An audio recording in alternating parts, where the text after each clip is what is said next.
high-rank gate was invaded, and an elite hero group was sent to hunt the intruder. A kid was found casually walking around a place full of high-rank monsters. The heroes approached the boy and asked for his gate registration ID. That Wish version of Sung Jin-woo said he doesn't need that. The guard told him to leave the gate, but the boy just turned his back and said Try me, bitch. The heroes were shocked by his nerve, grabbed the handcuffs and tried to arrest him, but the boy effortlessly squeezed the blonde guy's arm so hard it sent the hero crying on the ground in pain. The other guards had to pull out their magic batons and try to stop him, but the intruder blocked with minimal movement. One hero tried a kick to the head, but it did absolutely nothing. He hit back with a knee to the hero's ribs that will definitely leave him paralyzed. Only the leader was left, and when he looked at the boy, he saw a blur followed by a punch straight to the stomach. The stunned hero asks himself who this kid even is. The intruder grabbed the leader by the face and threw him across the forest. The boy calmly warns that next time they send someone after him, there will be a funeral. But what the heroes didn't know is that this boy is anything but normal. A few years back, a warrior took down the villain who had destroyed his world by shattering the jewel on the monster's neck, but he was also losing consciousness. Before dying, he found a boy named Seo Dojun, a kid on the verge of death, asking for one last thing, that his grandmother and his half-sister Yoon Young would be kept safe. The blonde who had been betrayed thousands of times almost said no, but felt the sincerity in his words and accepted. When the hero wakes up, he is in the body of Seo Dojun. Now he is the god of the sword, trapped in a weak body with only 10% of his original strength. In a world where gates and monsters have been appearing for 10 years, while licensed heroes control everything, without official registration, he invaded the gates just to see what this new world was like. The monsters, way too easy. The elite agents that came to stop him, they took such a beating they'll be having nightmares about him. The boy who used to be low rank, now nobody can lay a finger on him. Back to Seo Dojun's reality, the protagonist found out the boy had left a mess behind. He was trying to sell the magic stones he got from killing monsters, but they were charging an insane fee when two giants showed up at the back door, trying to take the stones from the protagonist. With zero fear, he put all three babies to sleep.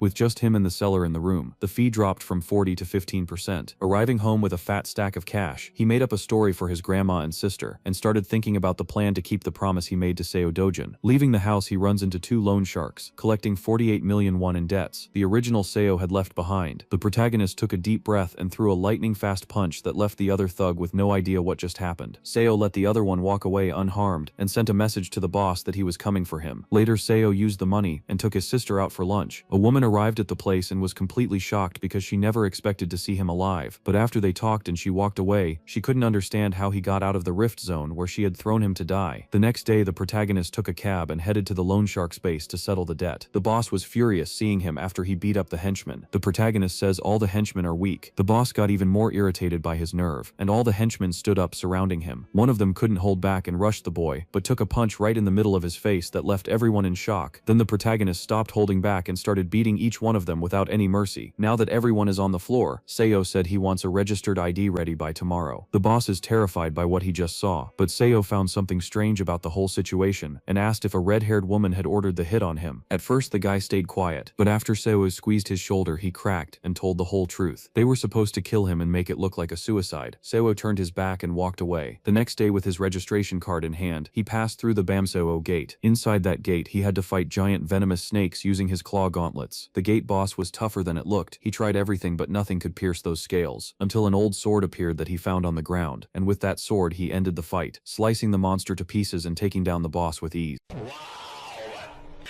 He didn't expect a B-rank gate to take this long. Getting his strength back is the priority. Good thing his old buddies didn't see him like this. In the city, a man is selling his stones and hears the fee is 40%. He complains that's way too much, and that he always sells there. Couldn't he get a discount? The buyer explains they're the cheapest, since the gate crew already takes 5%. This way the person doesn't have to pay anything extra. Then, the man agrees and asks what happened to his face. The kid says some psycho beat everyone up.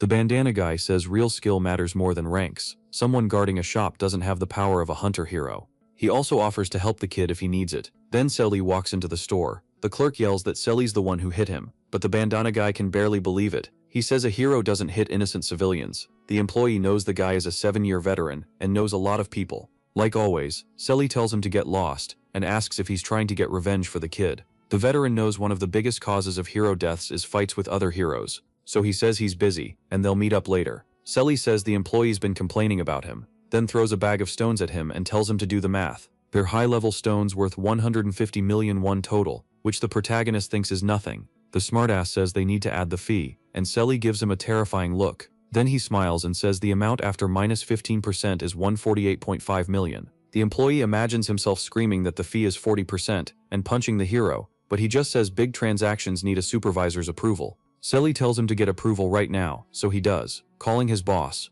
The protagonist pulls the phone away from his ear and says to tell him to release the money. The boss asks to speak to the employee again. The phone gets thrown at the wall so hard it sticks there. The kid wants his money. He gets it and says he hopes next time it'll be just as good. 10 minutes later, the boss shows up asking why the kid isn't answering the phone. The employee says he's quitting because he can't take it anymore. The man calls someone named Hyunjoyen and tells her to come immediately. When she arrives, we find out she's the 4th strongest S-rank heroine in Korea. The shop owner is her uncle, and now this whole situation with the hero forcing a stone sale is about to get handled. Back at home, Seo realizes that even hunting all day he only makes 100 million. At this rate, it'll be too late. He needs to clear S-rank gates. The important thing is getting his old strength back. But it's not like his old world. The mana in the air is scarce, and it could take more than 3 years. Good gear would help, but there isn't much of that around here. The ground starts shaking, and Seo carries Yoon-young inside. His grandma asks if it's an earthquake, but it's actually way worse. A rift is opening. He tells them to stay safe and goes into the anomaly.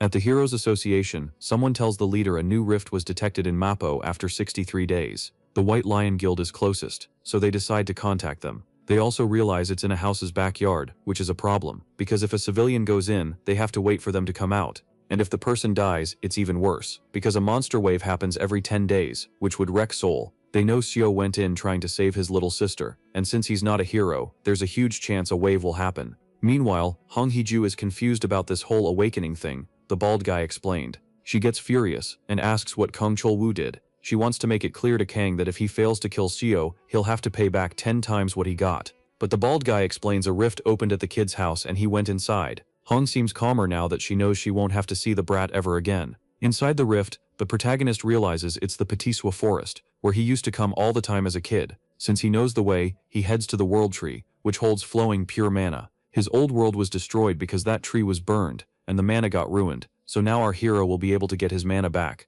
He stayed there for 3 days without eating or drinking, just breathing. But then horrible monsters showed up, the Volcana, the ones who burned the tree in the past. It'd be really helpful if our kid had a water element sword right now. Still, it doesn't matter, because he's about to chop every last one of those ugly freaks into pieces. Xiaobei holds out his hand and gets ready to unleash his mana. Condensed mana shoots out as chi and detonates. It's been a long time since he's done it this hard all at once. The monsters aren't idiots, so they go after the kid too. But the protagonist isn't messing around anymore with all that power. The beasts get shredded by condensed mana, turn into dust, and only the magic stones are left behind. Once he finishes them all off, he should get the Eternal Ember. It's pretty common in them. Let's see how many drop.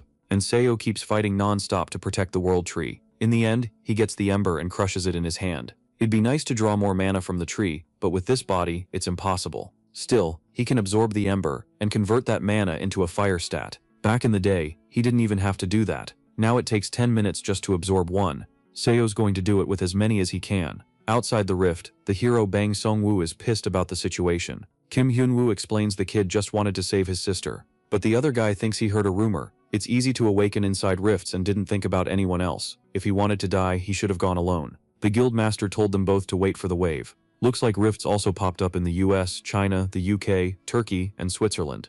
It's the first time something like this has happened, but the early stages are under control over there. Only Korea's screwed thanks to Seo. When he comes out, Bang's going to deal with him. It's been 28 days, and the Hero Association announced a level 1 wave is coming. If Seo doesn't come out in 2 days, he's in trouble. Meanwhile, the loan shark boss, Hwang Chang Seo, realizes it's the idiot who beat everyone up back then. He asks his assistant what the chances are the kid makes it out alive, and the answer is less than 1%. But the truth is, the association idiots don't have the info Hwang has. Seo's probably awakened, but even so, it's hard to say if he'll survive. The boss knows being good in a fight and surviving in a rift are two different things. He also knows the kid has a family that needs handling. If the hero dies, they'll sell her organs. If he lives, they'll say they'll protect both of them and saddle them with a debt. Meanwhile, at the World Tree, Seo doesn't even know how much time has passed. He's already absorbed hundreds of embers. Now he can use fire mana whenever he wants, and his fire resistance has shot way up too. In fire attribute, he's stronger than when he was the sword god, so he thanks the tree. He grabs his stones and tells it he'll protect it.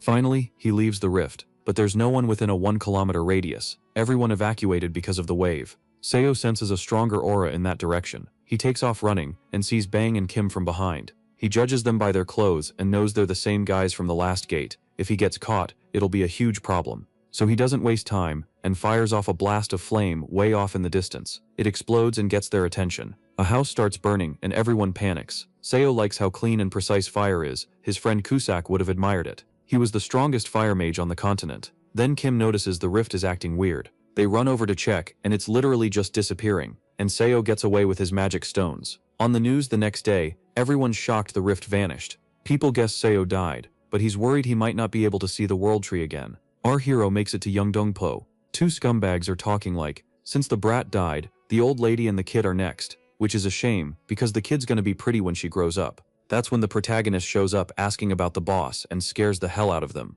The idiot gets to the building, chatting with his assistant about his daily routine. But the moment he opens the door, he sees his goons getting absolutely wrecked. Seo tells him to crawl over like a dog, sweating. The guy drops down and starts crawling. The young man tells him to bark, because a bastard like that doesn't deserve to be treated like a human. Huang starts barking, and Seo says that in front of him they act all submissive like they'd hand over their liver, but the second they get an opening, they'll stab him in the back, and he asks the boss if he really thinks this is the first time he's dealt with trash like that. Huang begs for mercy, and says he'll serve him loyally, but he just gets a kick to the chin. Seo tells the guy with glasses that he's the leader now, and he shouldn't serve inhuman pieces of shit like them. The assistant says his boss has connections. If he becomes the leader, people are gonna think it's weird. So the kid says they specialize in tossing people into the sea and crushing them at the scrapyard. If they don't do what they're told, Seo will throw them into a gate as monster food. They beg for mercy again. Meanwhile, Seo thinks it'd be easier to just finish Huang off and avoid trouble later. He reaches out his hand. Then the boss apologizes, but when he looks down, everything's on fire. Seo says that if even a single scratch shows up on anyone in his family, everyone will be slaughtered. They have to protect them 24/7. The next day, everyone's treating the kid like he's basically dead. He knows showing up will just cause problems. Huang is going to find them a new place to live, and Yoon is happy about it. She goes to kindergarten, but she doesn't want to because the other kids tease her for not having parents. So Seo decides the little girl doesn't have to go, she can just start school next year. He thinks it's better to send her to some elite private school where nobody can talk trash about her. And the crazy assistant takes the grandma and the little girl to spend the night at a motel. The guy with glasses says the company runs that motel, so it's safe.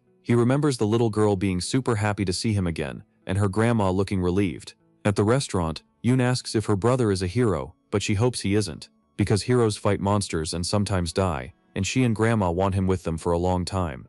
Even in the brutal world back then, there were humans who survived to the very end. During the battles, a lot got lost, but now something precious he'd forgotten about has come back. In this place you can live while protecting simple happiness. At the Heroes Association, Na Tae-wang, the founder, asks if there's really nothing to find out. His assistant says no, and he gets frustrated, because if the rift disappeared on its own, it could show up on its own too. The woman says having a variable like that is dangerous. Maybe it'd be better if it were a wave. Tae-wang gets pissed and says that for people's safety it's a relief it didn't come to that. He's one of the 100 most respected heroes in the world. If he ran for president, he'd win by a landslide. But he's not interested in being president. He cares about people's safety and preparing for rifts. Tae-wang tells her to investigate more, and she mentions that the people who lived in the rift house agreed to sell it. They'll offer a high price to at least give some comfort to someone who lost their family. That rift showing up in other countries isn't normal. At least China and the US kept things under control. But the UK is having problems, because the good heroes went to other rifts. Right as he finishes saying that, he gets a notification that the UK wave has started.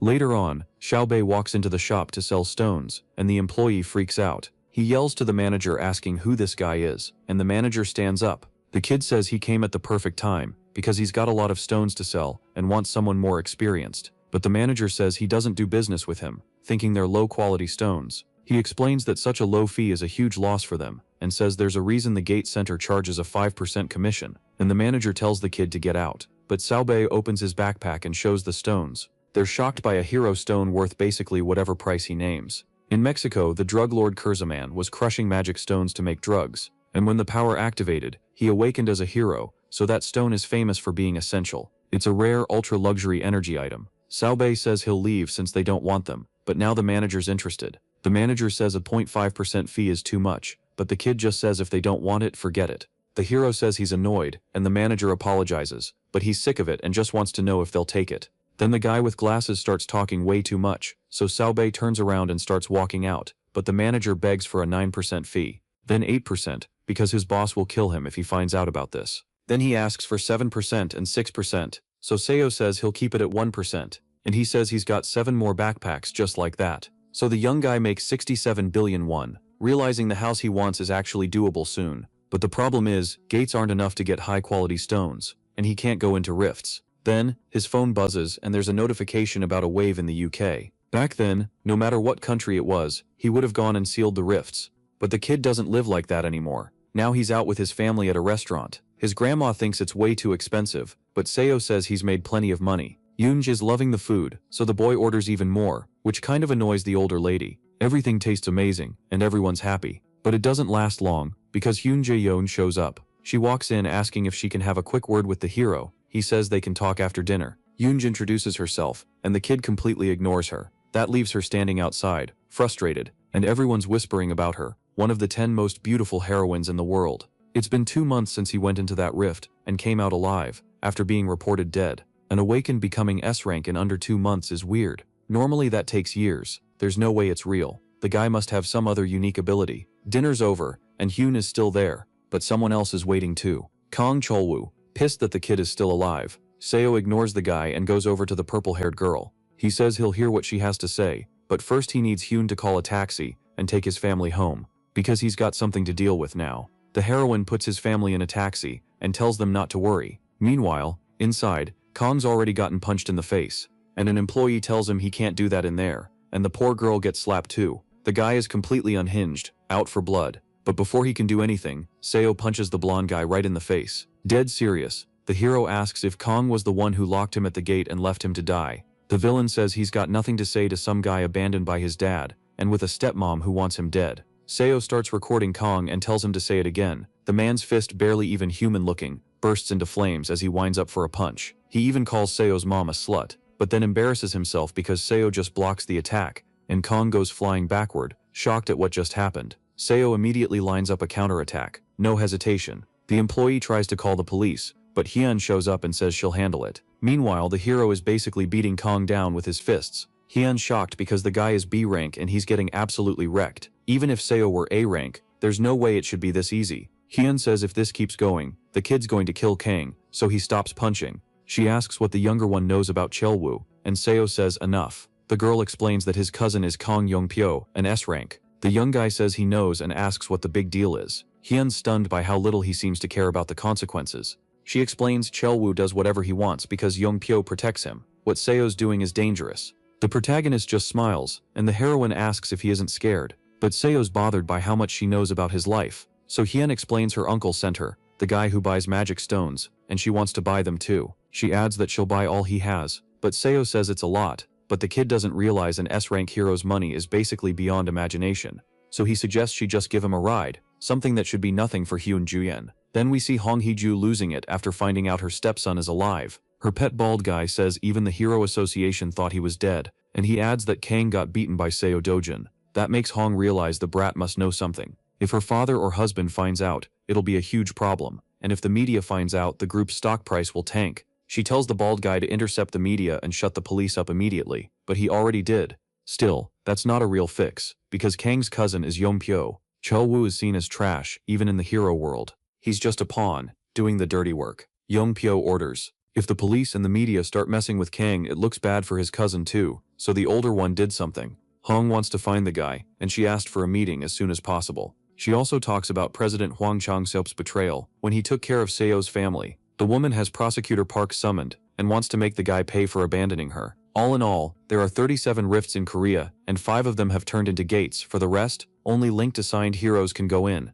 Hyun Chae and a group are heading into one of them. The kid notices there's only one entrance, and even though he knows it's the purple-haired girl, they still checked and double-checked everything. The A-rank heroine, Jung In-ju, thought it was weird that she'd suggested going into a rift earlier, and Hyun says it's just more fun. Sho's condition was that she let him enter a rift. In return, he'll sell all the stones at market price. That way he'll make even more money. The girl thinks it's crazy to go in there just for that, but she lets it slide because she needs the hero's stone. Jung asks if that guy is her boyfriend, and annoyed, Hyun says she just owes him something, and she's going to pay him back. But the conversation gets cut off when something attacks them from above. It's a huge cockatrice, and Hyun tells Jinju and Doyeon to hold the defense, and Seunggo to focus on the creature's leg. Sho decides to attack alone and takes off running in one burst. His fist is on fire, ready to punch, and to everyone's surprise, the hit lands right in the beast's face, and it dies instantly. But Sho isn't satisfied and stomps the monster hard. Jung asks who this guy even is, and Hyun says he's just a strong human. But the girl asks how many heroes can kill a cockatrice in one hit.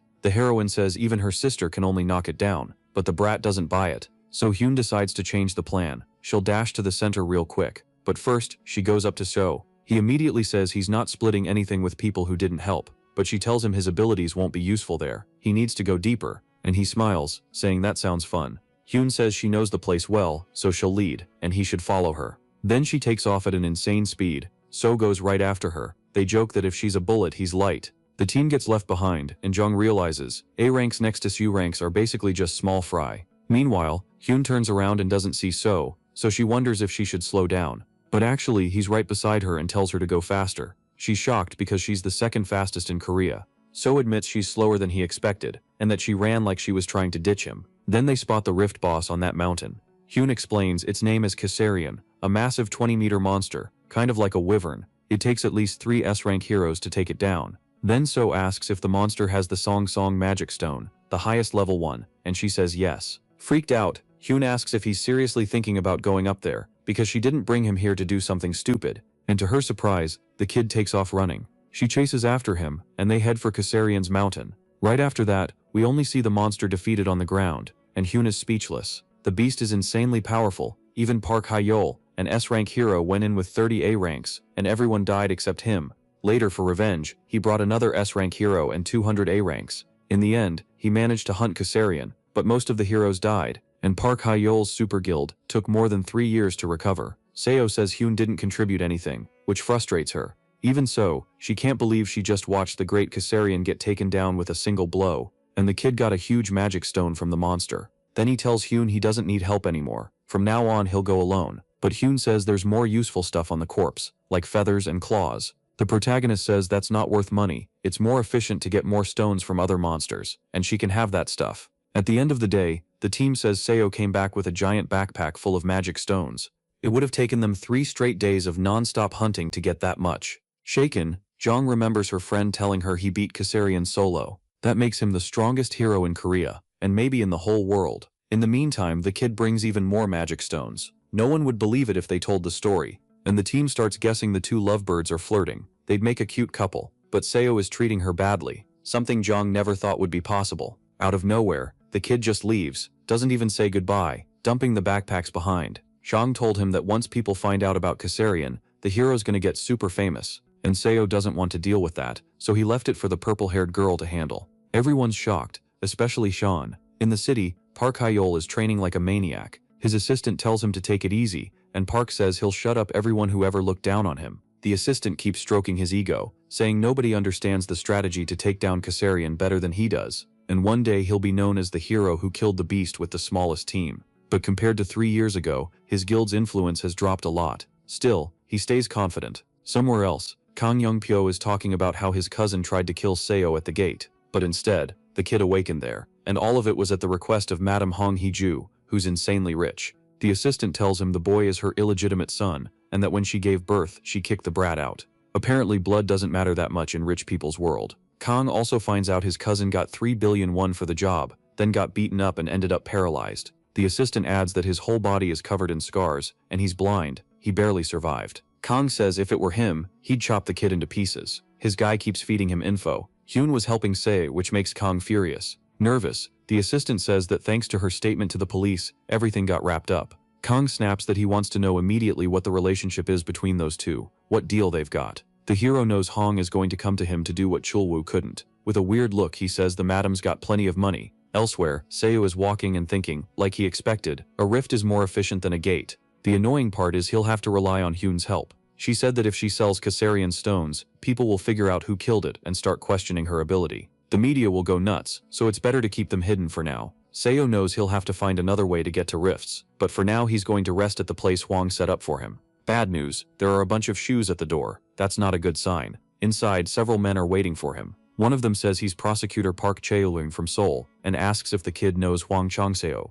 Seo is being detained for taking part in an illegal loan sharking scheme. Our protagonist is handcuffed to a chair while Park talks on the phone, saying Hwang and Seo have been cooperative. He thanks them for taking care of his daughter's studies, showing his connection to Hong. Then the blonde guy says he became a prosecutor to separate society's trash from everyone else. Sitting there, Park says that based on the charges, the kid's gonna rot in prison for 10 years. And he's already gathered enough evidence to prove it all, but Seo keeps the same expression. That really pisses Park off. He insults Seo and asks if it looks like he's lying. The younger one asks if it's that bitch Hong Hee-ju behind this. Park plays dumb and asks who that is. Seo realizes that on Hwang's side it's already over. He just accepted it quietly because he was scared to make a scene. In a threatening tone, Park asks if he thinks Korean prosecutors are a joke. Seo stares back at him with an even more threatening look. Park gets startled, but even more annoyed, and threatens to slap the kid. But then the door opens and someone says they need the prosecutor. Luckily for Seo, the hero meter listed him as a civilian. Maybe the info about his awakening is wrong.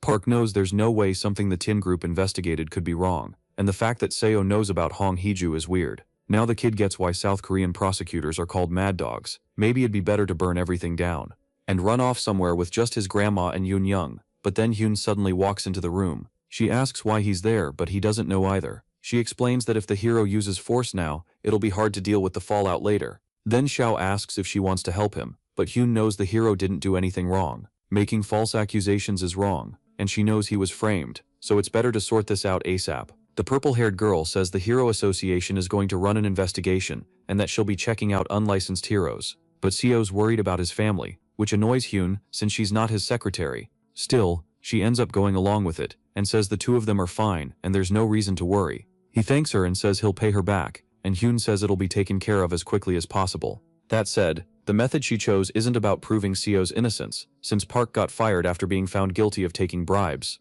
The kid should have been punished for operating without a license, but thanks to Hyun, it all ended with probation. Meanwhile, in the UK, a four-eyed monster with super strong venom is attacking civilians. Seo says it's a Macassian, which shocks Hyun, because it's a new monster, and only the association should know its name. Beast stones contain condensed energy, along with the monster's unique info like its name. On Earth, it's all powered by science, but in his ruined world, it was powered by magic. Since monsters show up in both worlds, Seo knows the names of most of them. He explains you can take down the Macassian fast, using red flower ant extract, and he adds that it's harmless to humans, but not to the beast. If you spray it on them, they won't be able to jump anymore. Karyan just asks what the hell Seo Dujin even is, and the kid ignores her, and he simply asks what would happen if he killed Hong Hee-ju. At home, the woman is biting her nails when she realizes things have gotten out of control. The bald guy doesn't know what kind of relationship Seo and Hyun have, or how they even met, and the woman also wants to know why it came out that the brat isn't a hero, since she heard he awakened. The guy in the suit says it could be some ability that messes with the detector. Yelling, Hong says to hire Kang Young-pyo and pay him 30 billion.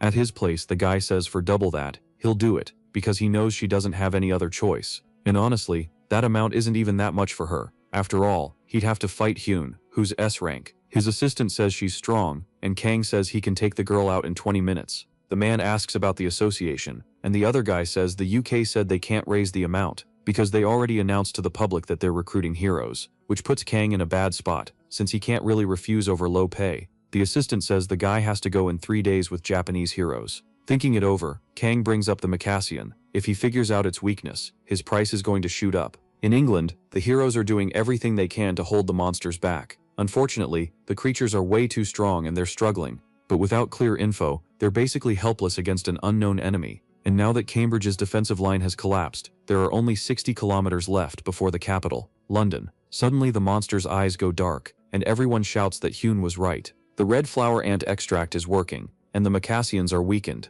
Kang is suspicious, because he doesn't think the girl is that skilled. Now it's time for the heroes to finish the beasts off. The next day, the press is shocked, but they agree she performed the best at the UK headquarters. Hyun found the Macassian's weakness, saved the country, and literally became a hero. The British royal family is going to knight the girl. When the purple-haired girl shows up, everyone goes crazy taking pictures, wanting to know how she figured it all out. They want Kang Young-pyo's opinion too, since he hunted the most monsters there. Seo is watching the report, but when he sees Kang, he looks ready to kill. Later on, at a restaurant, Hyun gives a gift to the protagonist and his family. It's expensive clothes, but she says it's a reward for the help. Thanks to him, she became a hero. She offers to buy the kid a car, but Seo says he'll tell her when he needs one. Then Hyun says she wants to know how he knew the Macassian's weakness, but he doesn't answer. So she asks what his plans are now, because if he goes after Hong or Kang, things are going to get ugly and she'll have to stop him. To her surprise, he says he wants to buy a house. Meanwhile, Kang is partying with women, but he can't stop thinking about how different Hyun is.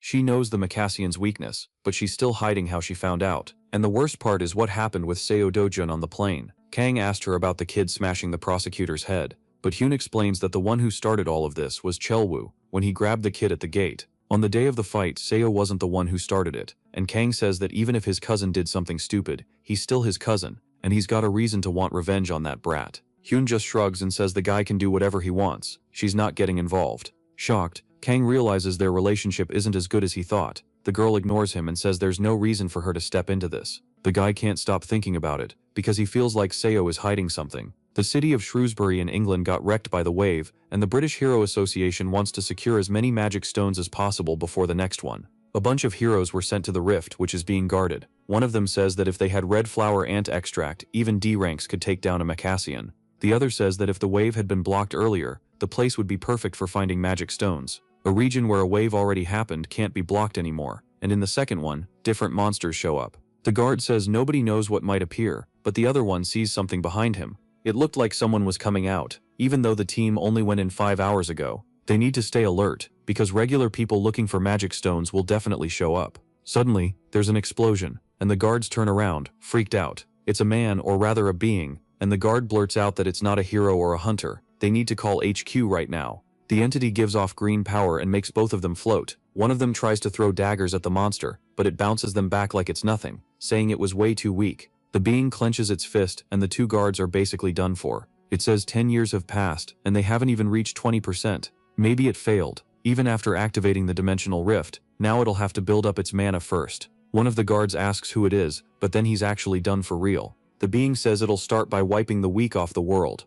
Meanwhile, in South Korea, Seo is walking when the ground starts shaking. They're huge worms with sharp teeth, digging through the ground. The hero notices there are 26 of them within a 100-meter radius. He wonders how many of them will survive his attack. Then he throws a massive fireball that blows everything up. Monster chunks go flying everywhere. In a fancy building, T. Weng's talking about a young guy who's hard to deal with. Min Honggi, in a suit, says he got confirmation that the kid is a hero. The old man says he thought the hero meter showed there was no way to measure the kid. Park Sung-chul, the association's vice president, calls him an insolent brat because anything they ask should be answered.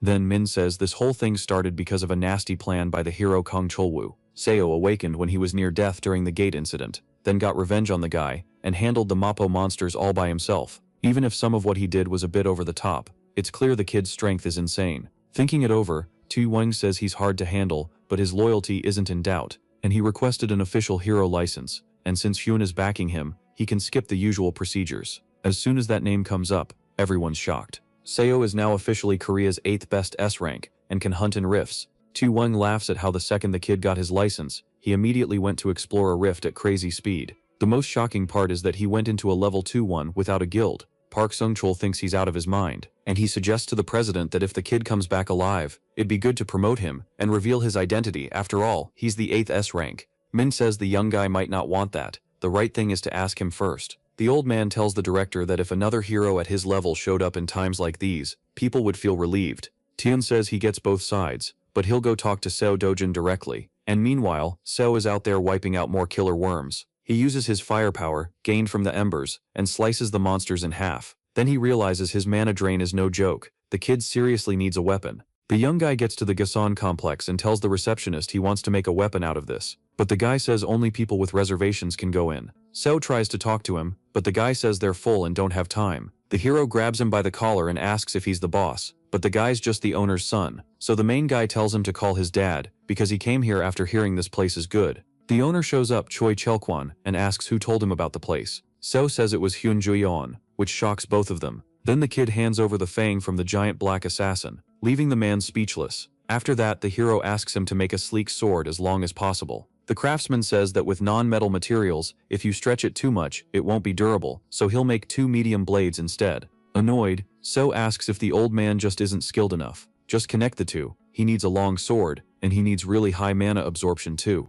That makes the owner's son nervous because he's heard people say they're not that skilled, since his dad's weapons have mana absorption level 3. He grabs a sword and says it should be level 5. Then he squeezes the blade, making it shine way too much, and it snaps in half like it's styrofoam. Seo says if they're gonna make trash like this, they might as well quit. Sometime later, Seo's walking through a green area and complains about a noisy cyclops. Like you'd expect, the thing gets split in two with zero effort. The big green guy even tries to grab a tree to shield itself, but that gets cut in half too. But the monster regenerates fast and gets ready to keep fighting. What it didn't expect was that So already had a fire attack ready, wiping it out for good. He already knew it'd be hard to keep a mana sword going for long. Even so, he took down a cyclops and collected its blood. So gives it to the old man and says this will make it easy to fuse both fangs together. The man yells that he could at least say what that is, but the hero ignores him. Now the kid has all the basic materials ready, but to boost mana absorption, he needs that. And you can only find that in one specific place on Earth. So calls Hein, who's at the pool, and brings up Brazil. She's confused about the association sending a hero to Brazil, but apparently the government teamed up with Korea and they're sealing the rift. Brazilian monsters are super violent, but they drop a lot of magic stones and the pay is good, so their guild is going. Jang tells Hein to go and take that guy with her, because there are rumors he's the 8th S-class hero. There's also a rumor the two of them are together. That makes Hein uncomfortable, but she agrees to go. Meanwhile, the old man wonders how the brat knew Cyclops blood could be used to glue that stuff. He can make a sword that's 1.8 meters long, and So wants to wield it one-handed, at 5 kilos. The craftsman thinks it's weird the kid suddenly got polite, and asks if that weight isn't too much for one hand. In the end, the old man says it'll be ready in a month.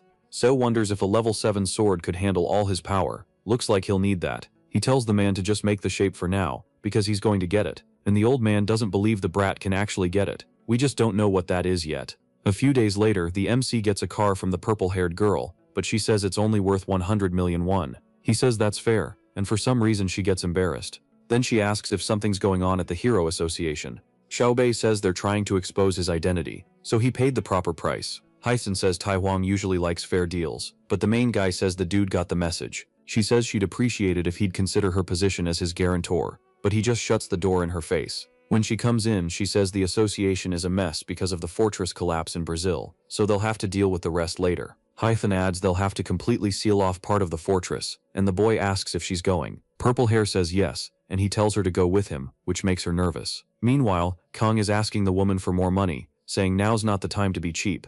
Hung complains that the greedy guy already got 30 billion up front and is still asking for more. She never should have trusted someone like that. The hero says nobody else would take the job, but the stepmother insists there are guys out there who'd kill without hesitating. Confident, Kong says her info is seriously outdated because Seo Dojin is South Korea's 8th S rank.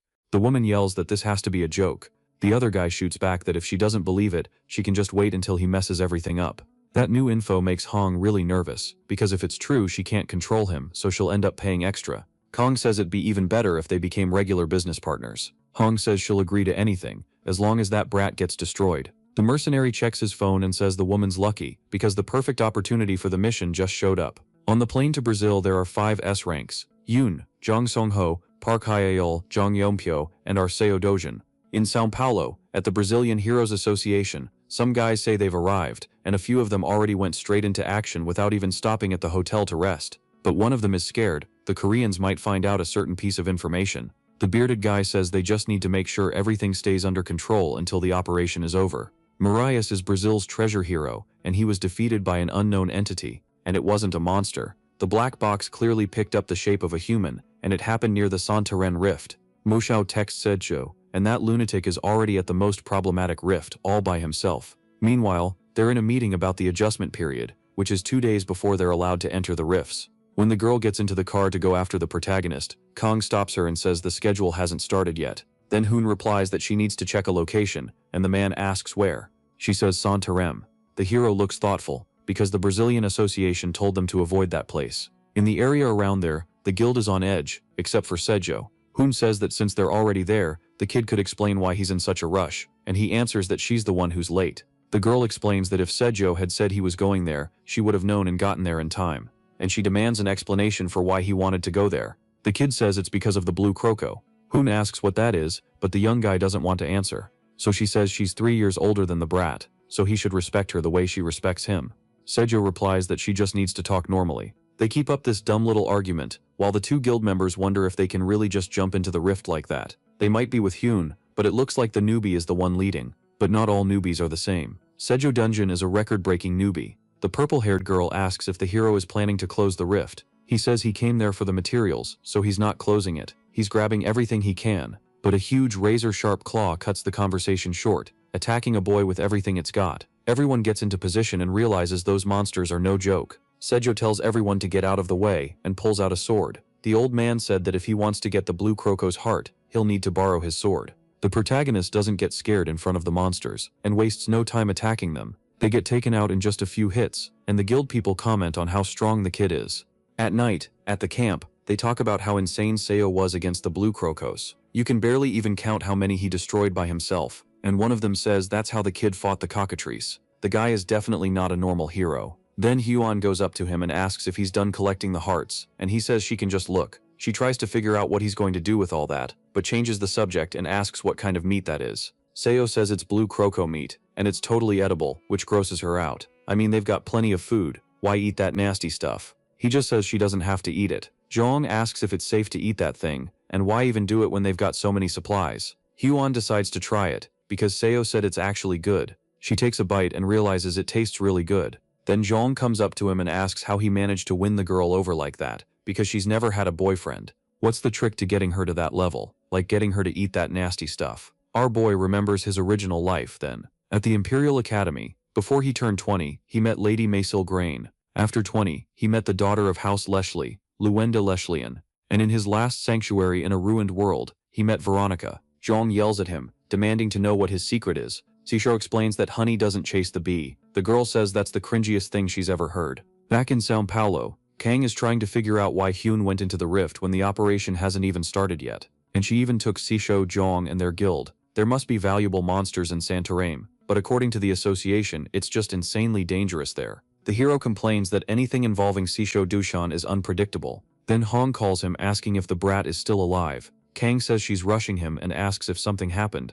She tells him her dad saw the news about the kid being S-rank and is insisting they bring him back home. Kang says he finally found a good business partner and doesn't want to disappoint her now. He won't let Sisho Dushan leave Brazil alive. After he hangs up, he tells his assistant to call Takashi and let him know the brat is in an isolated spot so it'll be easy. Meanwhile, in the forest, Hyun is worried about the dangerous monsters. There's a beast out there called a lynx, which Sisho obviously already knows about. She says she won't stop him, but he needs to use this. It's earplugs, so the lynx can't paralyze your mind with its cry. But Sisho doesn't want them, and Hyun insists he shouldn't underestimate the monster, because even the Brazilian Association warned about it. Of course, our hero couldn't care less. In the dead of night, a wolf fox with a glowing eye watches them. It's the lynx, and everyone freaks out and covers their ears. Everyone except Sisho. The thing starts howling, and Hyun can't understand why the guy isn't protecting himself. He sets his fists on fire and jumps in to attack. The lynx tries to run, but Sisho chases it, and the guild follows. Then the monster stops howling, but calls its pack. One of them stares straight at Hyun, freezing her in place. Sisho covers her eyes, saying it's not the howl, it's the eyes. He tells her to keep her eyes shut, and goes on the offensive. Then comes his first form, Kirita Milagro Ruckle, the miracle born from a single point. His sword fires fireballs straight at the lynx. His guildmates are like, what the hell is that technique? And soon his whole sword is wrapped in dangerous flames. The monsters don't even have time to run from an attack that strong and that accurate. Everyone shields themselves from the shockwave. The destruction it leaves behind is massive. There's basically nothing left of the lynx, and a huge chunk of the trees got incinerated. The ones that survived are basically dead anyway, burned to a crisp. Actually, one is left to tell the tale, and it tries, pathetically, to use its paralysis power. To Seo, it's just embarrassing. He says he's keeping those eyes because they'll come in handy. Everyone's grinning, saying that was unbelievable and that it's not even human level. They even think he's stronger than Shabri Alphonse, or that he's on Kane Lester's level, the strongest hero in the world. As they walk, something starts crawling out of the forest's murky water. They're bloodthirsty zombie-like creatures. One of the guild members says they have zero awareness, because you know the dead don't have brains. The zombies rush in and get hit with a punch so hard it finishes them off for good. And remember, besides being strong, Saobei is insanely fast, so he wipes them out almost instantly, while the guild just stands there watching the show. After that, Hyun asks where he learned swordsmanship, because she wants to learn too. He knows in a peaceful world she won't really need it, so he just asks when she'd even use it. The purple-haired girl gets mad at being brushed off because hello, she's S-rank too, and says she'll use it at least once before she dies. They keep bickering like a dumb couple, and then finally head to the rift. Jung thinks it was thanks to Saobei that they cleared everything without any real trouble, and that next time when they go in to close the rift it'll be super quick. When they enter, Hyun recognizes a voice yelling in Japanese. It's Ryoma Takashi, ex-Yakuza, S-rank hero from the Teigoku Guild. The creepy guy says today he was finally gonna have some fun with Ju-yun, and this brat is getting in the way. He tells Sao to move aside fast or he'll get his face smashed in or worse. Sao comments that his teammates don't really like him, which makes Hyun realize the guy understands Japanese. Sao Dojun himself studied Japanese, so it's in his memories, but what matters right now is that Takashi is pissed. The Japanese guy's goons start complaining that the kid insulted their boss. Our hero couldn't care less. Tense. Jung thinks this is messy, even for Sao, because the guy is Japan's fifth best, so she tries to calm both sides down and stop things from turning into a disaster, but Takashi tells the bitch to shut up. That makes her guildmates furious, and things get even more complicated. Jung introduces herself, saying she's from the Korean guild Magnolia Violetta, and asks everyone to chill. The Japanese guy says he's never heard of them, and asks if she's looking for a man. If so, she can just wait. Jung tries to step in, but the guy grabs her arm, and Sao moves to protect her and gets punched in the face. Takashi says he'll kill him later and handle business, but for now the little boy should wait. That's when Sao realizes it's a planned provocation, and he's going to take the bait. So he throws a heavy punch at the bully, sending him flying back several meters. The protagonist tells everyone to back off, and says he threw the first punch. It's self-defense. The Japanese guy's crew gets ready, but the kid warns them it's one-on-one now. The small fry should get lost. Then Takashi takes off his shirt and shows off his god-tier physique. Jung silently prays that Sao only kills him halfway. Without wasting time, the kid stomps on the guy's head, smashing his face into the ground. Then he follows up with a combo, launching him away again. Takashi is stunned, wondering how this brat can be so strong. He realizes he's going to die and panics, so he takes off running, scared out of his mind. But the next second, Sao is already right in front of him. The protagonist says he figures someone told him to start this fight, and he can guess exactly who. Takashi begs for mercy, but our hero isn't really into that. The kid lands a monstrous punch on the right side of his face, and Takashi drops to the floor, probably lights out for good. Jung expected it, but she didn't think it'd be that humiliating. Then Sao puts his foot on the back of the Japanese guy's neck, and the cyan-haired girl asks Hyun to say something, or this is about to turn into a funeral. She yells at the kid to stop and not kill him, but Sao says he'll take responsibility for it. She grabs his arm and starts saying he shouldn't do something he'd have to take responsibility for in the first place. While Takashi's guild tries to help him, Sao insists it's better to wipe out trash like that. Jung tells the kid not to lower himself like that, and Hyun says the bully already learned his lesson, and she tells Takashi's goons to never mess with anyone again, and they kneel. But that's not enough for Sao. He wants all of them to put their heads on the ground. He even says Yakuza cut off their pinky when they screw up. That scares them badly, and they start begging for mercy. To humiliate them, Sao makes them repeat that they're trash and apologize.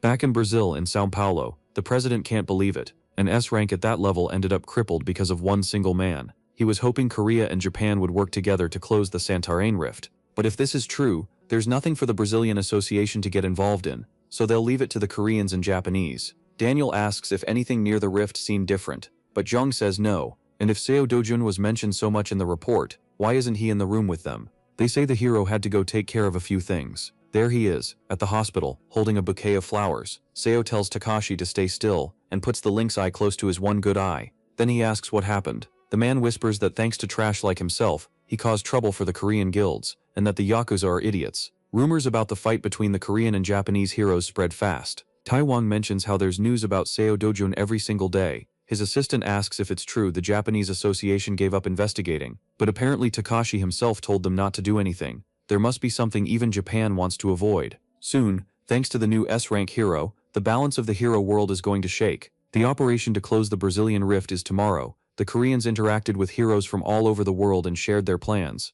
and a pre-battle party is about to start to boost morale, and without a doubt, the star is Seo Dojun. The rumor that he beat the hell out of Takashi went global. Everyone's talking about it, and the kid doesn't brag. Jung asks Hyun if compared to the young guy, they're just average, but the purple-haired one isn't listening. Shio is talking with Gloria Tyler, an American S-rank and the most beautiful heroine in the world. The scarred girl slaps her friend and asks why she's just sitting there. Hyun walks up totally embarrassed. Gloria steps away, says it was fun, and calls him Castle. The girl asks if the protagonist has an English name. Shio explains that's the name he used before he started going by Dujin. That makes Hyun wonder if he lived abroad as a kid, and it bugs her that he never mentioned it. Meanwhile, Kang watches the two of them and calls Takashi an idiot for not being able to land a guy like that. So the work's gonna fall on him instead. That's when Hyun tells Shio to be careful, because even if he's strong, enemies don't always fight fair. She adds that Takashi has close allies, but the guy doesn't want to hear it, because they're probably just like him, cowardly and weak, acting like they're tough. He says it's not a problem and looks straight at Kang. That makes the man furious, thinking he wants to kill him with his own hands. Later, at the rift entrance, Zhang notices it's different from the others, cloudy and dark, but her teammate isn't scared. After all, they've got two S-rank heroes with them. so everyone gets ready to go in. But So is feeling something weird, and Yoon asks what it is. Not even Jong feels anything different, but the boy says the mana concentration went up. Someone's in the shadows, waiting for it to hit 30%.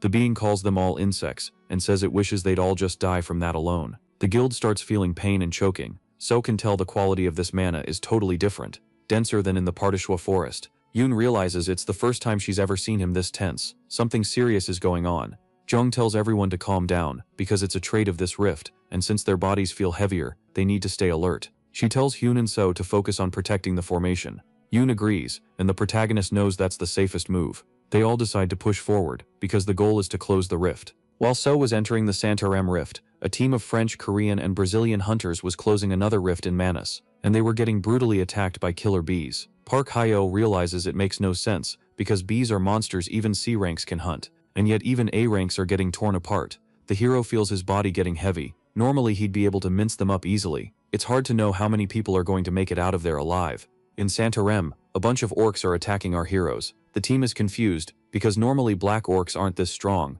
Everyone's going all out, but it's not doing anything to them. Then Yoon saves her teammate from a potentially fatal hit, and she immediately counterattacks the huge muscular monster. With insane speed, she circles behind it and kicks it in the back of the neck. Then she loops around again and stomps down on its spine. The orc loses it and tries to chop her with an axe, but ends up hitting one of its own because she's so fast. Next, Hyun lands another heavy blow and the beast goes flying. Her teammates had almost forgotten how strong she is, since they've been watching Seo fight so much, but he's wrecking them too. Xiong is worried about them running into this level of trouble right at the entrance. Even with the two of them closing, it won't be easy. Seo points out to Hyun a black ripple on the orc that you can only see if you focus. That's why the monsters are getting stronger. It's dark mana. Minutes later, our heroes are already fighting a different kind of monster, swamp ghouls, and they're way too strong too. Everyone's struggling. One of them took a hit hard enough to rip their combat armor. Xiong shields her teammate from a killing blow, and she realizes that if the swamp ghouls are like this, the Velkara are going to be even worse. If every rift in the world is powered up like this, that's a massive problem. In the Manos rift, Park Hyo realizes the Brazilian and French S-rank heroes are dead. They were wiped out by just a few Velkara. In Santorin, Seo is saying the same thing. These monsters infused with dark mana are way too dangerous. Hyun only now realizes that's the ripple that's making them stronger. It's super concentrated mana that was injected straight into their bodies. But the girl doesn't even know what mana is. She thinks it's some video game thing. Seo sighs, and she asks if that stuff actually exists in real life. So the guy explains that the difference between a hero and a normal person is whether you have mana or not. A world without the whole idea of mana feels really weird to him, but that just means it's been pretty peaceful up to now. Unfortunately, that peace isn't going to last long, and Seo beats the swamp ghouls to a pulp with his fists. Yoon asks if out of all types of mana, dark mana is the one that powers up monsters, and he says it's basically like steroids. She asks how he knows all this, but he says the weird part is that she doesn't. After leaving the swamp ghouls' territory, the guild followed Seo's advice to avoid the Velkara and moved more slowly, but on the way they find something strange. Velkara feeding cocoons. That means they have to be nearby, and everyone needs to stay alert. Still, Seo says the real danger is right there, and flames appear in his hand. His teammates want to know if he's a mage, but he ignores them, fires straight at the cocoons, and says Velkara that absorbed dark mana use it to control the dead like puppets. If they don't destroy them, they'll get surrounded and wiped out instantly. Now all that's left is taking down the actual creature. Then Jong realizes that even though it's his first time in a situation like this, he already knows everything. It's crazy. It's not just strength, it's something beyond human. Kyun asks Seo to be honest and say if he's living a second life. Seo smiles, remembering the past, and thinks it's kind of like that, but he doesn't answer. Instead he asks how much longer until they reach the rift's core. Jang says that after the forest, they'll be halfway there. Seo says they'll close it today, which shocks everyone. He could do it, but the rest of the guild can't. Most of them have already burned through their stamina, so he tells everyone to rest, that he'll handle the Velkara and come back. Without waiting for an answer, he takes off at full speed. His teammates are stunned when they realize he still has that much strength left. After a few minutes of running, he finds the monster, a giant spider. No time wasted, he slashes at its left legs with his sword. The Velkara lets out a piercing screech and shoots webs at him. Focused, Seo cuts through all of them and uses the opening to land clean, precise strikes on the monstrous bug. And just like that, the rank Seo takes it down easily. He realizes that thanks to absorbing mana with his technique, he isn't even tired. When he gets back, Hyun says hunting a Velkara alone doesn't even feel real, and he doesn't look tired at all. Seo says he can't sense any monsters in the forest, so it's time to rest. A while later, he's cooking some meat, and a teammate asks for some. He jokes that maybe Seo's so strong because he eats stuff like that. That gets the hero curious, so he asks for a piece too. Meanwhile, Seo's thinking the meat is basically just to fill your stomach, but hey, if they want to get stronger, that's good. So he gives them a little gift, passing a bit of his mana into them. The two goofballs say they feel full of energy. Then Jung says that if they keep going straight, they'll reach the rift core, but since everyone's exhausted, it's better to go tomorrow. Seo thinks they should close it today, but their backpacks are already full. Hyun says she's tired because the monsters are powered up. They need as many blue croco hearts and other materials as possible, stuff you can only get in Brazil. But with dark mana showing up, everything changed because random variables are never a good sign. Something about it bothers Seo, but he just empties his backpack and tells them to take it to the hotel. Then he says he'll close the rift quickly and catch up with them. Seo keeps going alone, wiping out every kind of powered-up monster and picking up valuable magic stones. Meanwhile, the team is heading back, and Jong is worried about him. Hyun says the guy still has tons of energy left. She feels embarrassed even calling herself rank as next to Seo. There can't be anyone like him anywhere in the world.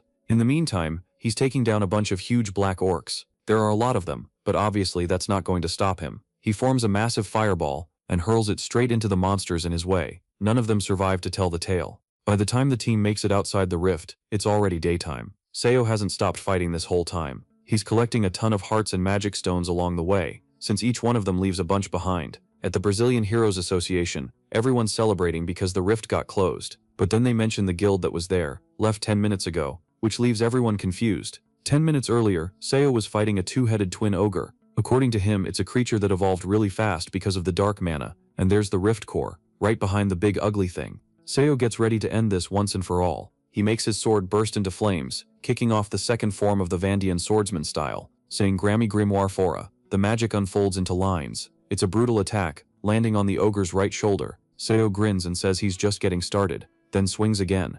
The monster screams in pain and tries to smash the kid, but Seo dodges. His sword ignites again, and he lands a bunch of clean, precise hits on the two-headed ogre. In the process, the big guy loses a leg and a few other parts, including its life. Now the core is right in front of him. Even that close to the center, the dark mana concentration hasn't changed, which means it isn't coming from the core. Our protagonist realizes someone caused all of this. To flood a rift with that much dark mana, you'd need an undead lord or an imperial lich. But if they were actually there, most life on Earth would already be zombies, so it's hard to say for sure. Either way, if it's an outside force, closing the rift won't really end it. Still, Seo throws a heavy punch into the purple core, shattering it completely into a bunch of pieces. Back at HQ, President Daniel is reading the reports with a stunned look on his face. On one side, in a 3-country team, only one S rank survived, and the other team not only closed the rift, but every single member made it out alive. Reports from the other teams at the rifts came in, and most of them failed and are heading back. The president's confused, because every team had at least one S rank hero,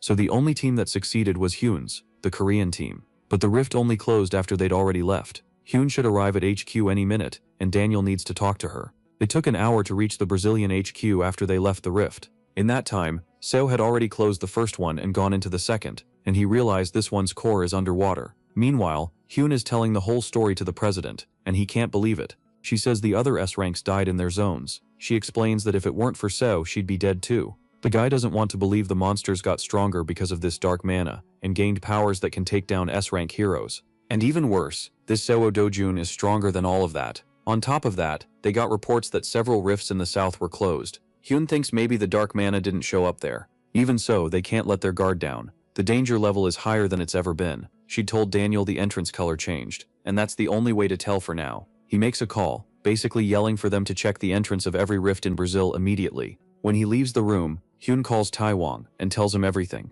But in Korea, everything's normal. No dark mana. Even for S ranks, fighting a bunch of monsters at that power level is too much. And if a boss monster gets that kind of power, it'll be a disaster. Everyone needs to get ready. In rifts with rivers, lakes, or islands, the core is usually underwater, but obviously humans can't breathe underwater. So not many heroes can fight at full strength in those environments. The New Zealand hero Even Looper is an S rank, who specializes in underwater combat. He charges a lot to handle underwater rifts, because after he awakened as a hero, he gained the ability to breathe underwater. Down there, the dark mana is even thicker, but Seo goes in anyway. It's dark down there, probably because of the mana. First, the protagonist stabilizes himself in the water, then adjusts to the resistance. As soon as he reaches the bottom, a giant sea monster attacks him. It's an aracon, wrapping around the boy like a snake. Seo focuses his power and blows the thing apart in the middle, splitting it into 2 disgusting chunks. and right away killer piranhas show up to eat the remains. If even Looper saw this right now, he'd be completely shocked.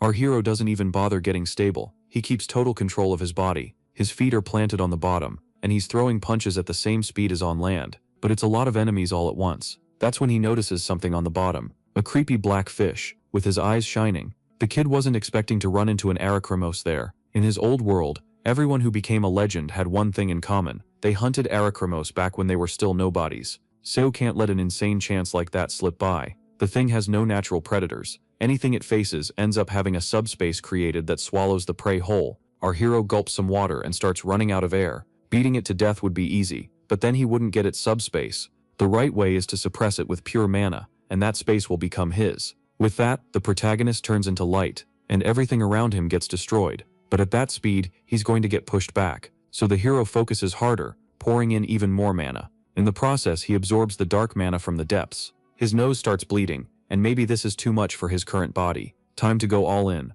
all at once. Up on the surface, a wall of water blasts upward, along with fish and our Seo, who now has the Acrimosis subspace. When he wakes up, he's somewhere else, with birds pecking at him. He lets out a huge sneeze that scares the little guys off. He notices his mana went up compared to before, so yeah, it was worth it. But the biggest win of all was the subspace. He tosses his junk in there and stretches. There's nothing else to do in this rift, so he's gonna close it and head back to the cabin. Meanwhile, at the Korean Heroes Association, the deaths are confirmed. Taiwang is upset because they lost people they really couldn't afford to lose. He also mentions Seo Dojun managed to close a few points. He's even more impressive than expected. With the Takashi incident being such a hot topic, the fallout is going to be even bigger. And in Korean rifts, there aren't anomalies like the ones in Brazil, but you still can't let your guard down for even a second. Brazil's president, Daniel Lopez, is petty, and is gonna want to squeeze Seo for every last drop while he's on Brazilian soil. The assistant bets President Lopez will end up being the only one getting pressured by the kid. Taiwang laughs, remembering the brat isn't just some normal guy. In Brazil, Daniel complains it's way too expensive.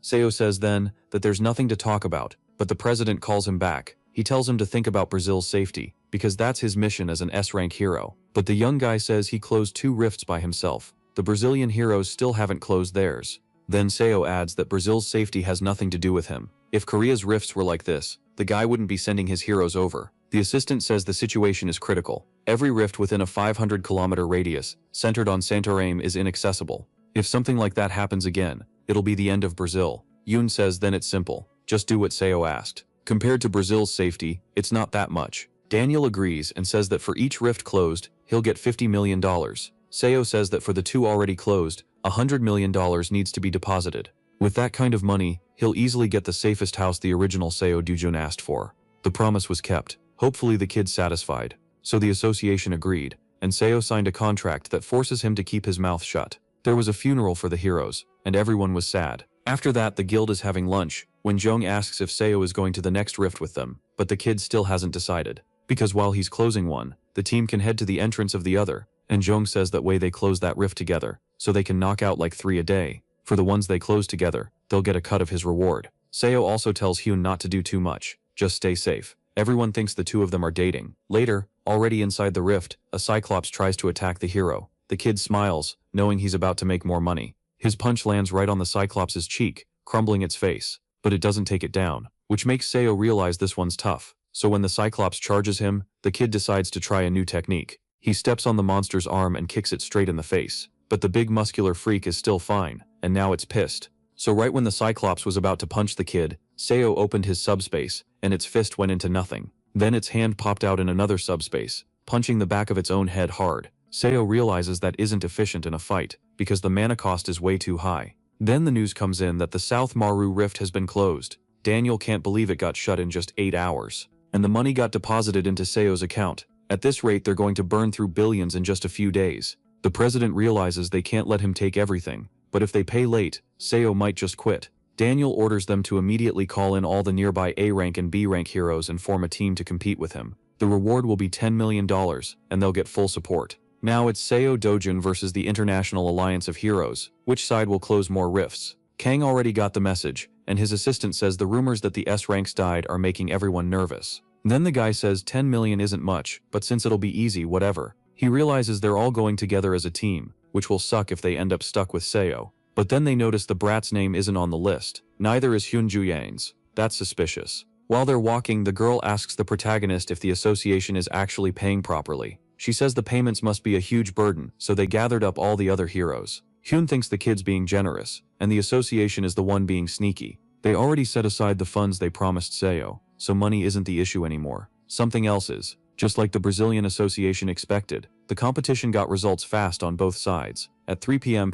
Rift A035 was closed by Seo and the Silk Flower Guild. At 5:10 p.m. Rift C012 was closed by the Hero Alliance. 1 S rank and 5 A ranks lightly injured, and 2 A ranks seriously injured. At 9:50 p.m. Rift A037 was closed by Seo alone. And with things moving like that, several days passed, and everyone at the association has dark circles under their eyes. The dark mana rifts are getting closed fast, but the normal ones are being ignored. Agents are monitoring things 24/7, but anything could happen at any moment. And then, all of a sudden, Seo Dojun and the heroes finally did something. Rift B041 was closed, and it was finally over. The assistant tells Daniel that every rift within a 500-kilometer radius of Santarém has been closed. All the dark mana ones were sealed, but there are still a few normal ones that could be handled in a day. There'll be a get-together party for the heroes and agents who work their asses off. There, Zhang goes up to the president to say goodbye, because they're heading back to Korea. Daniel says there are still a bunch of rifts, they should finish the operation. They say their team was assigned to Santarém from the start, now they need to go home. The president insists that at least Sei should stay behind, and he asks to speak with the kid in private. Yoon says the kid already made a ton of money and got a lot of materials, so he should just leave, but maybe the girl just wants to stay close to Sei. The kid stops talking to Daniel, and goes to meet the white fox. Then Zhang insists Yoon go check if they're flirting. The purple-haired girl hears the woman telling Castle to think carefully, because it's a great opportunity for him. The heroine starts getting paranoid that she called him over to ask him to live with her. Gloria says she'll wait for his answer, and Sei says he'll think about it. Hyun notices the woman is gorgeous, but the kid's expression is the same as always. Maybe the guy's impotent. Sei comes back and asks Gloria to invite him to the gold market. Hyun knows it's a yearly auction for the elite held in Las Vegas, but she doesn't get why the kid would want to go. But the woman says the condition is that he has to go to her house a week before. That drives the girl crazy with jealousy. Gloria says he can think it over, and sends him the VIP invite. Then Kang walks up and talks about how both the hot Korean girl and the hot American girl are in Sei's hands. Yoon knows the guy's trying to stir shit. The man laughs loudly and draws everyone's attention, then says he's not planning anything. He just wants to introduce a friend, and it's Takashi, who for some reason is already out of the hospital. Daniel didn't invite the Japanese guy because of stuff like this. Sei says he looks better, and Takashi says that thanks to the brat, he had a valuable experience. Nervous, the president says the hero has recovered. He didn't think the guy would make it, so he didn't even invite him, and he says there's a comfortable couch right there for him to sit down, and for the two of them to talk properly. Kang loses it over this. His super careful plan didn't work out. The guy says Takashi really should rest, because the wounds Sais gave him must still hurt. He even asks if Takashi got an apology. Then Sais asks Takashi if the Yakuza are trash. The man can't believe the brat actually said that. Totally fearless, the kid repeats it and adds that they don't contribute anything to society. Takashi looks like he's about to attack him, and Kang tries to stop it, but the Japanese guy stares at him with this hungry look. He plays a voice recording. It's someone saying there's a certain person in Brazil who needs to be taken out. Seo Dojun. They just need to deal with the kid inside a rift. And also, since they're in Brazil, it'd be nice to pick up some hotties.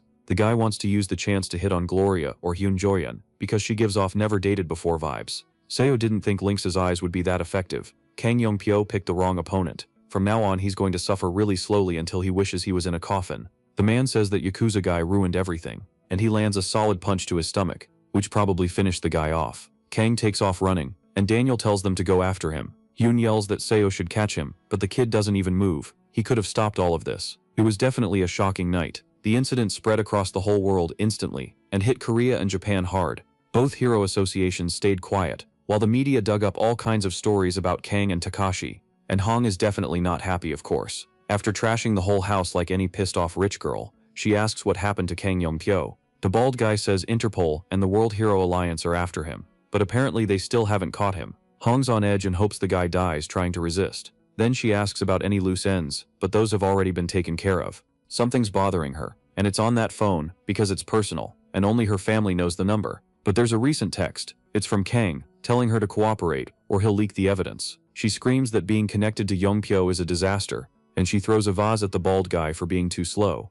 As he leaves the room, he runs into So Kyung-chul Hong Hee-ju's father. She's shocked to see her dad there and doesn't even know what to say. Then she immediately gets slapped across the face. He asks if Hong thinks her father is some old man rotting away, and she gets slapped again to make it sink in. Kyungchul asks if she really thought he wouldn't find out. She told Kung to kill So Tujin. Their bloodline produced an S-rank hero. The old man really wants the boy to come back home. He couldn't stand watching his rival group grow thanks to Jung Sunko, but now he's got a chance too. But first, the two of them need to decide how she's going to clean up the mess she made. While everything around Kung Hyung-kyo was turning into chaos, So's group went back to Korea. The kid made a ton of money and has the materials for the sword, but Hyun's curious about one thing. Did the kid let Kung get away on purpose? Smiling, the main guy says yes, and that it'll lead to the next step. In Seoul, his little sister is stuffing herself with burgers, because when he got back home and saw his family, he was shocked. His grandma's health was really bad. Hyun didn't take her to the hospital or tell her brother because, well, she's just a little kid. The money So got came from risking his life, so grandma wouldn't let Hyun use it carelessly. So explains that going to the hospital because you're sick isn't wasting money. He whispers in the old lady's ear that he went to Brazil and made a lot of money, so he's going to take care of her. With his grandma in the hospital, the two of them visited her every day and ate burgers afterward. And that same day, So went to see the craftsman, who praised him because the blue croco's heart is in perfect condition. So the sword will turn out even better. It'll take 3 weeks, and the man's starting right away. The hero wants to ask for one more thing besides the sword. He pulls Velcora silk out of his backpack, along with a bag of poison. The old man has to make armor out of it, but sized for his little sister. The defense on Velcora silk armor is insane, and tons of heroes would love to have it. So the craftsman asks if his sister is a hero, but So wants it to look like normal clothes.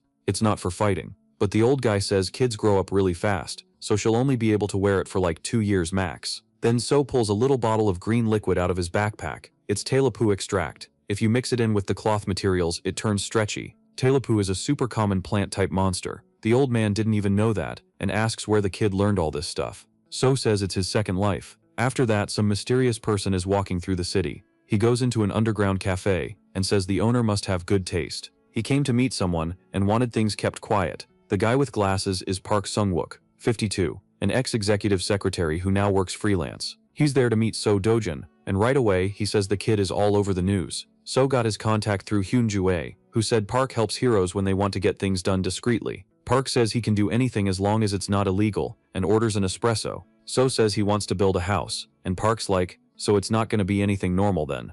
So explains he needs it to be the safest house in the world, in Seoul, with a budget of 500 billion won. Park spits his coffee all over the kid, and So asks if this is his first time dealing with a budget like that. Park says with money like that, it's not a house, it's a castle, which actually gets So interested. So offers an even bigger budget, 1 trillion won. Park asks if So even knows what the safest house in Korea is right now. So guesses it's President Oh Young-gyun's place in Gangnam. And he's right, it cost 110 billion won, and the land alone is probably worth around 80 billion. So can definitely do something insane. But in Gangnam it's not realistic, because you can't really buy land there, since a rift has never happened there. So yeah, you can build the best house, just not in the safest area. But So says the safest place isn't Gangnam, only the people who live there say that. It's basically an illusion the media created. The fact that nothing happens there is just luck. Even in the ruined world, where the rules were different, rifts happened everywhere. Seo wants a plot of land in Guro district, but Park says there was a rift there a few years ago, and there was one in Mapo recently too.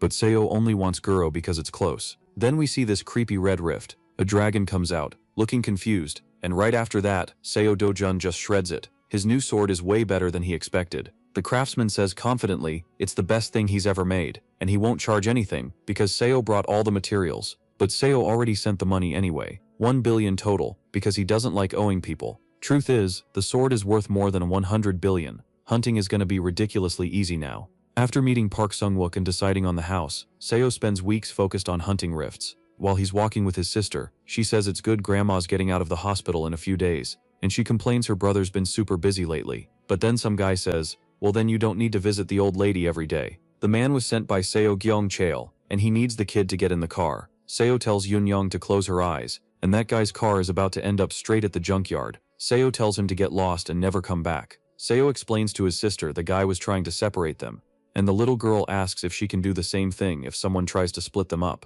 But there's nothing to worry about because her little brother will handle it and kill everyone. Jung and Hyun are having dinner together, talking about the house their friend is going to buy.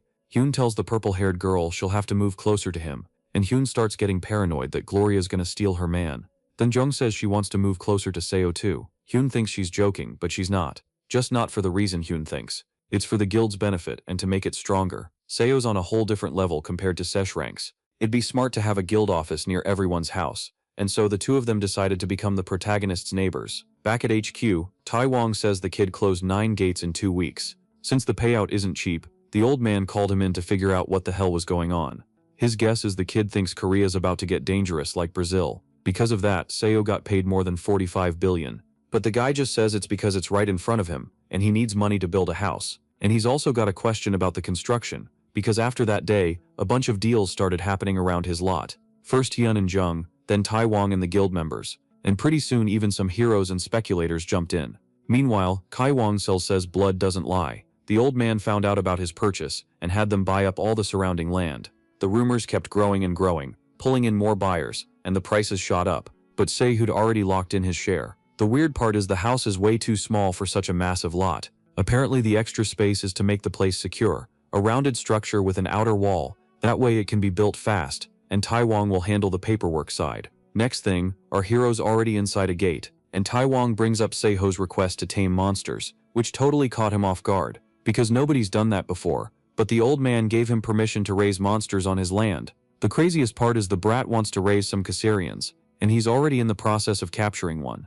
An hour later the monster's almost wrecked and exhausted. Sehu pets it and says he'll come back later. Early in the morning, Seho calls Hyun to ask a favor. He wants to know if the stone guy deals with magic stone dust, but the girl says the energy gets lost when it turns into powder. In front of a gate, the protagonist says he needs it, but the purple-haired girl keeps asking a ton of questions. Meanwhile, they're building the wall around the house. The guards who will protect the inside will be brought in when construction is almost done, and there's also a device to dampen outside shocks, like earthquakes. To do that, our hero's gonna need magic stone dust, so he's fighting a huge cyclops. Using his subspace and his insane sword, he activates the third sword form of the Bandian family, Spirak Freto, Katasta, which makes his blade glow red. It's a spiral of destruction hidden inside that glow. The Cyclops has never seen anything like it with its one eye. A bunch of massive holes get blasted into the monster, and he gets a purple magic stone. Then he breaks it into little pieces and stores it in a jar. But thinking about it, gates are outside shocks too. Maybe he can dampen those as well. That'd be amazing. While Seidojun was busy clearing gates and visiting his grandma, some serious news dropped, that the kid is Chairman Kyungchel's grandson.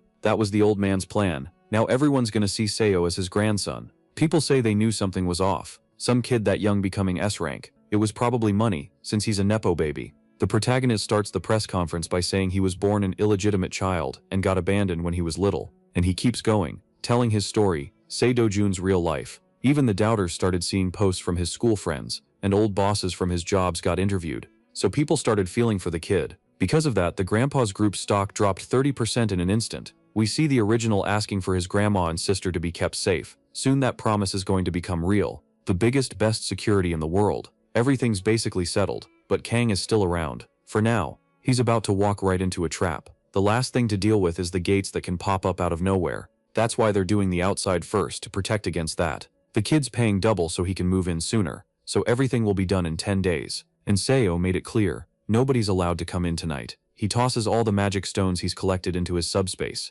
doing this intense ritual, and scattering the stones around his lot, and making this huge glowing symbol on the ground. They're all the best quality stones he could get, and their dust will stop any unexpected variables from happening. Now that the base is ready, the protagonist is going to go get the guards. Meanwhile, in a parking lot, Hong argues with Kang, because if he had time to threaten her, he should have used it to kill Seo instead. The woman created fake identities. He managed to get the guy a place to stay and everything. Now she wants the brat's head. The hero explains he's done worrying about the people who made him like this, and is focusing only on the kid. Hong asks if he's scared of the young guy, and Kang tells her to shut up and stay hidden, because fights between sec ranks are no joke. To do it properly, he'll have to take the little girl and the old lady hostage, but the kid won't leave his family. The man is ready to wipe out his whole family if he has to, and she still asks if he's scared. Grabbing her by the neck, Kang yells that he always kills the people he says he's going to kill. Seodoshin can't protect his family forever. The moment he slips up, they'll be his prey. If Hong gets that, she'll shut up and stay out of the way,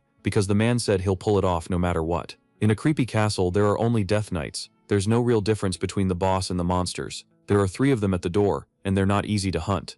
Since they don't have physical bodies and don't feel pain, if you don't cut the core of their soul, they won't go down. The death knights keep the skills they learned when they were human, and each one hits hard in their own style. Fighting them bare-handed would be disrespectful. This is the first truly intense battle for our protagonist. But the sword god obviously loves a sword fight. He's been holding a sword since he learned to walk. So Dojun is going to use the secret techniques of the Bandayan family, and without using any other martial arts, he's going to clear the place using only his insane swordsmanship. That little challenge he set for himself is pretty fun.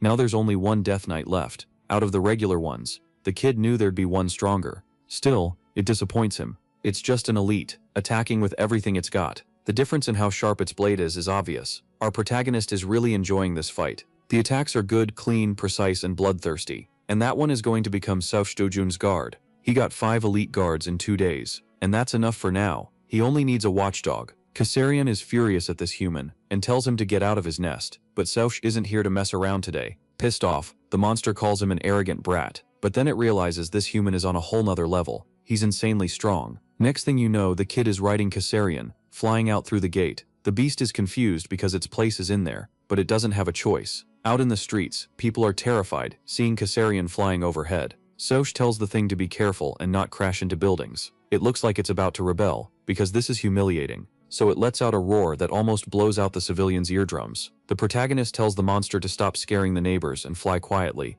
and they fly over the Mariana Islands in the Pacific Ocean, until they reach the Can Manifest Rifts. If one opens on some remote island and the waves keep happening, the place will turn into a demon den, exactly like this one. Then Soush tells Kassarian to kill everyone there, however it wants. A massive brawl between giants and monsters breaks out, and all the magic stones go to the little smartass. He's gonna take it out for walks all the time. A while later, So Dojan's house is finished. 1 basement level and 3 above ground, with the best tech systems. Grandma says it's not a house, it's a palace, and asks what that thing is sleeping in the yard. So Xiao says it's like having a chicken at a farmhouse. The kid tells the little one she can mess with whatever she wants in the new house. Then Huan says there's some creepy energy in the basement, and asks if he's raising something besides Kassarian. But the young guy makes it clear it's nothing dangerous, and he thanks her for looking after the 2 of them while he was away, and invites her to dinner on the weekend. Just the 2 of them, alone. But that weekend they'd already planned to go to the amusement park with Yuan Young. The kid was so focused on hunting that he forgot, so Huan asks to come along. And while they walk around the park, people whisper about 2 S ranks together. They have a blast on all the rides. At the end of the day, So thanks Huan for always taking care of his family, and asks her to keep doing it. It's like the kid basically invited her to live with them. In the car on the way home, So feels a killing intent, and knows exactly who it is. Huan is going to watch the little one, while he handles this. The hero jumps from building to building until he reaches his house. Unfortunately, Kang is already inside, fighting Kassarian and the Death Knights. So figured the guy would wait until both of them were out to go after Grandma. His enemy is in trouble, and only now notices the young guy is there. On top of getting punched in the face, he gets mocked by the protagonist for not dodging. Then he takes a kick to the stomach. Finally Kang realizes So's level is insane, even though they're both S rank. That hits his ego, but a straight-up fight is impossible, so he decides to go after the protagonist's family instead. The guy drinks a weird red potion, then his arm grows to several times its normal size. So knows it's the Oceaness Elixir, which gives you a Titan's left arm, but you can only use it once. The kid asks if the guy emptied his pockets on the black market. Kang yells that instead of talking trash, he should protect the old lady. He's hoping that when the house collapses from the earthquake, the brat will run to save her. But So just says Kang actually used a tiny bit of his brain for once, and it still didn't help. He mentions magic stone dust that absorbs impact, so Grandma's totally fine. From now on, his body is going to pay the price for trying to mess with the protagonist's family. And then he takes a ridiculous blow to the back of the neck. After that, a kick to the side. Hurain and the security guards show up and stop the little girl from looking. Kang Youngpyo barely survives and gets handed over to the Hero Association. Soon, the original So Dojun appears in his dreams and thanks him for making his wish come true. The sword god did way more than he asked, so what can he do to repay it all? But there's nothing to repay. The next day, Hyun asks if the kid slept well, and he smiles, thinking he found happiness there.